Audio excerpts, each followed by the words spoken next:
Hello friends, LGR study के YouTube channel में आपका स्वागत है। दोस्तों, जैसा कि जानते हैं कि आज आपका राजनीतिक विज्ञान यानी कि पॉलिटिकल साइंस का क्लास है और इसका फर्स्ट लेसन जो है वो है राष्ट्र निर्माण की चुनौतियां। क्या है? राष्ट्र निर्माण की चुनौतियां इसका फर्स्ट लेसन है। और इसके बुक का नाम भी हम आपको बताते चलते हैं कि इस बुक का नाम क्या है। इस बुक का नाम जो है वो है स्वतंत्र भारत में राजनीति। और स्वतंत्र भारत में राजनीति जो बुक है उसका फर्स्ट लेसन यानी कि प्रथम अध्याय क्या है? राष्ट्र निर्माण की चुनौतियां। तो इसी अध्याय के कुछ टॉपिक पर आज हम चर्चा करेंगे। वीडियो को ज़्यादा लंबा नहीं करेंगे, बहुत ही छोटा सा वीडियो रहेगा। तो आपसे यही कहना चाहेंगे कि जितने भी बच्चे इस वीडियो को देख रहे हैं, सबसे पहले आप इस वीडियो को शेयर कर दें ताकि जिस बच्चे के पास, जिस स्टूडेंट्स के पास ये वीडियो नहीं पहुंच पाया है, उनके पास ये वीडियो पहुंच पाए और वो भी इसका फ़ायदा उठा सके और अपनी तैयारी कर सके। तो सबसे पहले आप फटाफट वीडियो को शेयर कर लीजिएगा, तब तक हम टॉपिक की ओर बढ़ते हैं। तो आपको सबसे पहले पता होना चाहिए कि हमारा देश जो है वो आज़ाद कब हुआ। और आपको पता भी है कि हमारा देश जो आज़ाद हुआ वो 15 अगस्त 1947 को हुआ। कब हुआ? 15 अगस्त 1947 को अंग्रेज़ों द्वारा हमारे देश भारत को आज़ाद घोषित किया गया था। तो 15 अगस्त और 14 अगस्त की मध्य रात्रि यानी कि आधी रात को हमारे देश को आज़ादी दिया गया।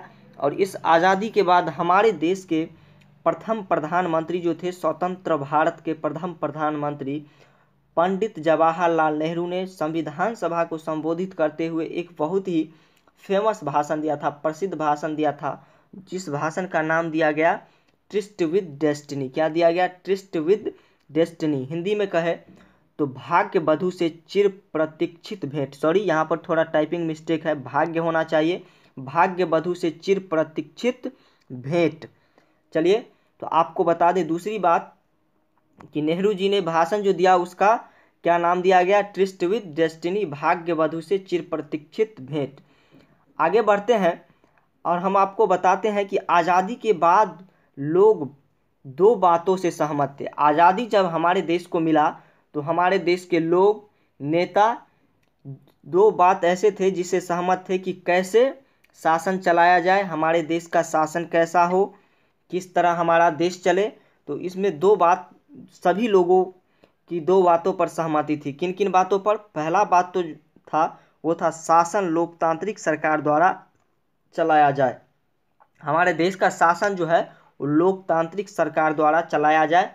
और दूसरी बात ये थी कि सरकार सभी के भले के लिए काम करेगी, क्योंकि हमारे देश में आपको पता होगा कि एक भिन्न प्रकार का हमारा देश है जिसमें बहुत सारे कौम के लोग यानी कि धर्म के लोग रहते हैं, हिंदू, मुस्लिम, सिख, ईसाई, बौद्ध, जैन और पारसी।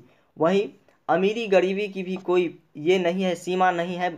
बहुत सारे जो है गरीब लोग हमारे देश में पाए जाते थे उस टाइम, और आज भी गरीबी है हमारे देश में।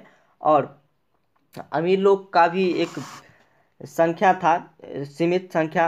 और तीसरी बात ये कि जाति के आधार पर भी लोग बटे हुए थे। और सबसे बड़ी बात ये थी कि भाषा के आधार पर भी लोग बटे हुए थे। भाषा के आधार पर, जैसा कि आप जानते हैं कि हमारे संविधान में वर्तमान में 22 भाषा को जगह दिया गया है। कितनी? 22 भाषा को जगह दिया गया है। और बहुत सारे भाषा ऐसे हैं जो वैसे ही एक क्षेत्रीय भाषा के रूप में जाना जाता है, लेकिन उसे संविधान में इंगित नहीं किया गया है। तो क्या था? सरकार सभी के भले के लिए काम करे। दूसरी बात ये थी कि अमीरी गरीबी थी, भाषा के आधार पर, धर्म के आधार पर। इसलिए ऐसा सरकार होना चाहिए जो सभी को एक समान देखे, एक समान सभी के लिए काम करे। और नेक्स्ट देखते हैं, नेक्स्ट है कि भारत के लिए वर्ष 1947 यानी कि भारत देश के लिए, हमारे देश के लिए 1947 का वर्ष कैसा रहा। आज़ादी तो मिल गई 1947 में, लेकिन किस कठिनाइयों का सामना करना पड़ा हमारे देश को, ये आपको पता होना चाहिए। तो हिंसा और विस्थापन की त्रासदी भरा वर्ष ये था। क्या था? हिंसा और विस्थापन। यानी कि आपको बता दें कि मुस्लिम लीग द्वारा भारत को द्विराष्ट्र सिद्धांत दिया गया था। क्या दिया गया था? द्विराष्ट्र सिद्धांत दिया गया था, जिसमें एक राष्ट्र हिंदू के लिए होना था और दूसरा राष्ट्र मुस्लिम के लिए होना था। तो ऐसा हुआ भी। कांग्रेस द्वारा जो है वो द्वि राष्ट्र सिद्धांत को मान लिया गया और देश का बंटवारा कर दिया गया। भारत और पाकिस्तान के रूप में हमारे देश का बंटवारा हो गया। क्या हो गया? भारत और पाकिस्तान के रूप में हमारे देश का बंटवारा हो गया। अब ये था कि पूरे देश में सभी धर्म के लोग फैले हुए थे। ऐसा नहीं था कि एक ऐसा क्षेत्र था जहाँ मुस्लिम है तो दूसरा क्षेत्र ऐसा है जहाँ सिर्फ हिंदू है। सभी जगह पर सभी धर्म के लोग फैले हुए थे। खासकर हिंदू और मुस्लिम की संख्या जो थी वो अत्यधिक थी हमारे देश में, और इसलिए हिंदू मुस्लिम धर्म के रूप में दो राष्ट्र का निर्माण हो गया था, हिंदुस्तान और पाकिस्तान। तो आपको बताते चलें कि बंटवारा तो हो गया, लेकिन कैसे हिंदू लोग सिर्फ हिंदुस्तान में रहेंगे और पाकिस्तानी लोग जो है वो पाकिस्तान में जाएंगे। तो इसके लिए सरकार द्वारा अनाउंस किया गया कि एक सीमित टाइम दिया गया कि इतने टाइम में आपको देश को खाली करना है, यानी कि जो हिंदुस्तानी लोग हैं हिंदू हैं वो हिंदुस्तान में आ जाएं और पाकिस्तानी लोग जो है वो पाकिस्तान में चले जाएं। ऐसे में बहुत सारे लोग को विस्थापन करना पड़ा, यानी कि एक स्थान से दूसरे स्थान अपने घर बार को छोड़ करके जाना पड़ा। बहुत सारी गृहस्थी थी उन्हें छोड़कर भुला करके जाना पड़ा, और बहुत लोग जो है वो पाकिस्तान की ओर पलायन किया, और पाकिस्तान में जो हिंदू थे वो हिंदुस्तान की ओर पलायन कर गए। इस बीच में बहुत सारी हिंसा भी हुई। एक धर्म के लोग दूसरे धर्म के लोग से इतना ये हो रहते थे, जलते थे कि लोग हिंसा करने लगे। खास करके यहाँ पर जो है लेडीज़ों पर बहुत ज़्यादा अत्याचार हुआ, महिलाओं पर बहुत ज़्यादा अत्याचार हुआ। एक जगह से दूसरे जगह जाने के क्रम में ज़बरदस्ती शादी करा दिया जाता था, बलात्कार भी हो जाता था, और बहुत सारा कारण ऐसा था जिससे महिला को खासकर बहुत ज़्यादा दिक्कत थी, और बूढ़े लोगों को भी बहुत ज़्यादा दिक्कत थी। क्योंकि दूसरी बात ये कि लाखों लोगों की मृत्यु हुई और बेघर हो गए, और इस विस्थापन में लोग यहाँ से वहाँ जाने में बहुत सारे लोग जो है लगभग 5 लाख लोग की संख्या जो थी उनकी मृत्यु हो गई थी। रास्ते में वृद्ध थे, उसमें बहुत नौजवान थे। हिंसा के कारण ही बहुत लोग मारे गए, एक दूसरे पर हिंसा कर रहे थे। और दूसरा बात कि बेघर हो गए, यानी कि यहाँ से वहाँ जब गए तो उन्हें ये स्थान पता नहीं था कि हमें कहाँ रहना है, क्या करना है। और सरकार द्वारा जब इस बात का अनाउंस किया गया था तो आधी रात तक लोगों को पता नहीं था कि हमें इस देश को छोड़ करके, इस जगह को छोड़ करके दूसरे स्थान पर जाना होगा। चलिए नेक्स्ट देखते हैं। नेक्स्ट है आज़ादी के बाद राष्ट्र की चुनौतियाँ। आज़ादी के बाद राष्ट्र निर्माण की चुनौतियाँ कैसी थी, राष्ट्र निर्माण कैसे करना था, इनमें किस प्रकार की चुनौतियाँ थी। यहाँ पर राष्ट्र निर्माण होना चाहिए था। राष्ट्र निर्माण की चुनौतियाँ, तो सबसे पहला जो था एकता के सूत्र में बांधना। सभी धर्म के लोग को एकता के सूत्र में बांधना। जाति के लोग, धर्म के लोग और भाषा के आधार पर जो लोग थे सभी को एक समान करना कि हम सभी एक हैं, एक देशवासी हैं। तो ऐसा करना बहुत ही असंभव था, क्योंकि हमारा देश जो है वो 3 ध्रुवों पर बटा हुआ था। पहला जो था वो ब्रिटिश शासन वाला देश था। इसके बाद दूसरा जो था वो था, ब्रिटिश शासन से तो देश आज़ाद हो गया था, लेकिन पहला जो जैसे हमने आपको बताया कि भाषा के आधार पर लोग अपना राज्य बनाना चाहते थे, बहुत लोग धर्म के आधार पर बनाना चाहते थे, और बहुत जगह ऐसा था जो समुदाय यानी कि जाति के आधार पर बनाना चाहते थे। तीसरी बात ये थी कि हमारे देश में बहुत से देसी रियासत बचे हुए थे। जैसा कि हम आपको बताते हैं कि आज़ादी से पहले 3 ध्रुव में हमारा देश 3 हिस्सों में बटा हुआ था। पहला हिस्सा जो था वो अंग्रेजी शासन था, यानी कि अंग्रेज के अधीन था। दूसरा जो था वो था राजवाड़े, यानी कि बहुत सा ऐसा स्थान था, राज्य था जो अंग्रेज से आज़ाद था, लेकिन वहाँ पर राजा का अधिकार था। और बहुत ऐसे देश था जहाँ पर कुछ पार्टियों का अधिकार हो चुका था। तो इसलिए इसे एक सूत्र में बांधना बहुत ही मुश्किल था, और ये काम जो है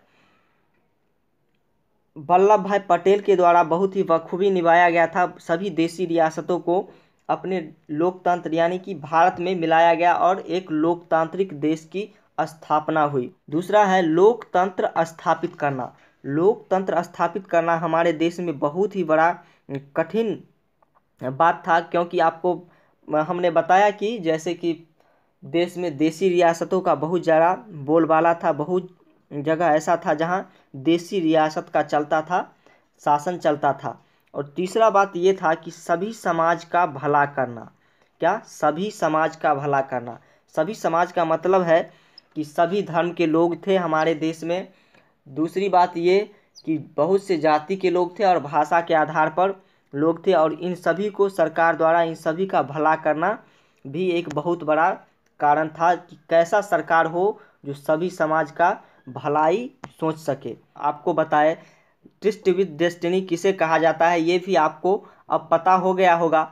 दूसरी बात, आज़ादी के बाद सभी लोग दो बातों से सहमत थे। किन दो बातों से सहमत थे ये भी आप जान लिए हैं। तीसरी बात कि भारतीयों के लिए वर्ष 1947 कैसा रहा।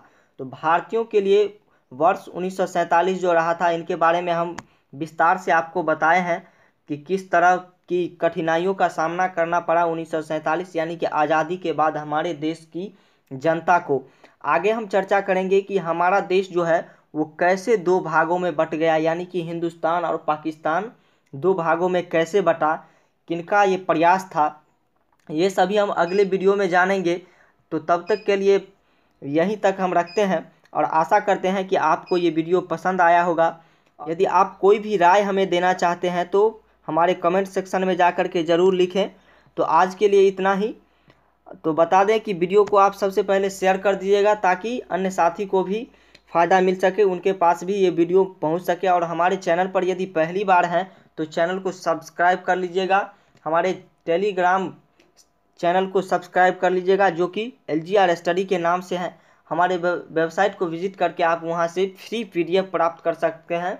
मोबाइल ऐप को इंस्टॉल करके फ्री ऑनलाइन टेस्ट आप दे सकते हैं, जैसा कि आपको हमने इंट्रो क्लास में बताया था। और फ्री PDF आप यहां से भी प्राप्त कर सकते हैं। तो थैंक यू।